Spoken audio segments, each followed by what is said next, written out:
অনেক দিন হয়েছে ইলিশ মাছ তেমন একটা খাওয়া হয় না, যার কারণে হাজব্যান্ডকে বাজারে পাঠাইছিলাম।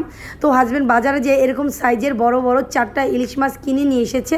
তো ইলিশ মাছটা মাশাআল্লাহ খুব দেখে ভালো লাগছিল, আর ভাবছি এটা দিয়ে কী দিয়ে রান্না করলে ভালো হয়। তো গতকালকে আমি বেগুন কিনেছিলাম, তো সেই বেগুনটাই ফ্রিজে রেখেছিলাম, আর ফ্রিজে থাকতে থাকতে বেগুনটা কিছুটা শুকিয়ে গিয়েছে। তো যাই হোক, সবাই কেমন আছেন? আশা করছি সবাই খুব ভালো আছেন। তো ওই দিক দিয়ে আমি এগুলাকে কেটে পরিষ্কার করে নিলাম, আর এখন আমি দিয়ে দিচ্ছি ফ্রাই প্যানে পরিমাণ মতন তেল, আর দিয়ে দিচ্ছি সামান্য পরিমাণ মতন কালি জিরা। তো কালি জিরাটাকে দিয়ে আমি এইটাকে এখন একটু ভালো মতন হালকা করে লাড়াচাড়া দিয়ে দেবো। আর দেওয়া হয়ে গেলে এখন আমি দিয়ে দেবো এখানে পরিমাণ মতন পেঁয়াজ কুচি। তো পেঁয়াজ কুচিটা দিয়ে এটাকে আমি ভালো মতন একটু হালকা করে লাল করে ভেজে নেব। তো ওই দিক দিয়ে আমি সেই আলু আর বেগুনটাকে কেটে খুব সুন্দর মতন করে রেখেছি ধুয়ে, সেটাও এখন দিয়ে দিচ্ছি। তো এটা দিয়ে আমি এখন পরিমাণ মতন 1 চামচের মতন লবণ দিয়ে দেবো।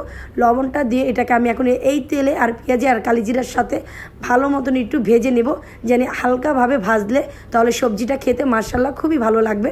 যার কারণে আমি একটু ভেজে নিলাম, আর এখন ভাজা হয়ে গিয়েছে দেখতে পাচ্ছেন। এখন আমি দিয়ে দেবো এখানে পরিমাণ মতন মরিচের গুঁড়া, হলুদের গুঁড়া দিয়ে দিচ্ছি পরিমাণ মতন, আর দিয়ে দিচ্ছি ধনিয়ার গুঁড়া, আর দিয়ে এখন এটাকে আমি ভালো মতন একটু লাড়াচাড়া দিয়ে নেব। আর যতটুকু একটু শুকনো হয়ে গেছে, যার কারণে আমি একটু পানি দিয়ে দিচ্ছি, না হলে মশলাটা লেগে লেগে যাচ্ছে। তো যাই হোক, এখন পানিটা দিয়ে আমি এটাকে ভালো মতন লাড়াচাড়া দিয়ে এটাকে আমি কিছুক্ষণের জন্য আবার ঢেকে ভালো মতন কষিয়ে নিব। তো কষানো আমার হয়ে গেলে তো কিছুক্ষণ পরে আবার ফিরে আসছি।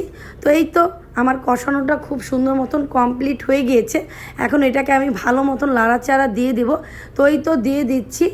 এই তো দেখা যাচ্ছে মাশাআল্লাহ খুব সুন্দর মতন কষানো হয়ে গেছে, তেলটাও ছেড়ে দিয়েছে।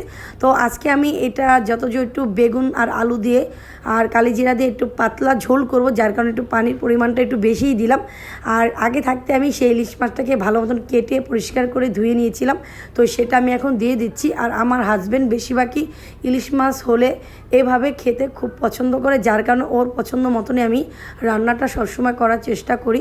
তো যাই হোক, মাশাআল্লাহ এখন দেখতে পাচ্ছেন আমার রান্নাটা খুব সুন্দর মতন কমপ্লিট হয়ে গিয়েছে।